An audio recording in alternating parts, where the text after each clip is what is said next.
नाल्लाचो वापर गोंयकारांचो गोबर।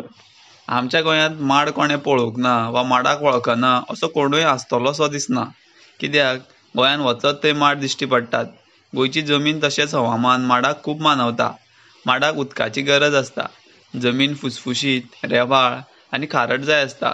देखून गोंयांत भाटांनी, कुळागरांनी, शेतांच्या धडाचेर लेगीत माड पळोवपाक मेळटात। ह्या माडाचें फळ म्हळ्यार नाल्ल। नाल्लाक श्रीफळ म्हणून हिंदू धर्मान मानाचो दर्जो दितात। अशेंच आयचे राजकारणी लोक वेंचणुके पयलीं श्रीफळाक मान दितात।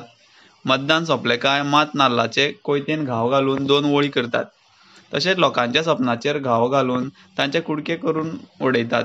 नाल्लाचें तेल रगडून रगडून आवयन आपल्या भुरग्याची हाडां घट्ट केल्लीं आसता।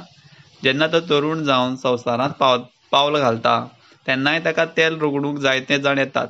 पूण हें तेल आवयच्या तेलावरी नुस्वार्थी न्हय, तर एक नंबरचें सुवार्थी आसता। भायर एक भितर एक म्हणटात तशें। हें तेल लावपी लोकांचे सुरवातेकच नाद सोडूंक जाय। जितले आसल्या लोकांचे नादाक लागतले तितलेच ते संवसारांत निसरत निसरत वतले। हरशीं तेल लावपी लोकांचें हें काम चालूच आसता। मात वेंचणुके वेळार तांकां चड वेग येता। शेवटाक जशी नाल्लाची कट्टी उज्यान घाली काय तिचो गोबर जाता, तसोच गोबर आमचे मदल्या जायते जाणांचो जाता। आमच्यांतले सोयेचो वापर करून आपल्या खातीर मणगणें, खीर आनी हेर पक्वानां करतात।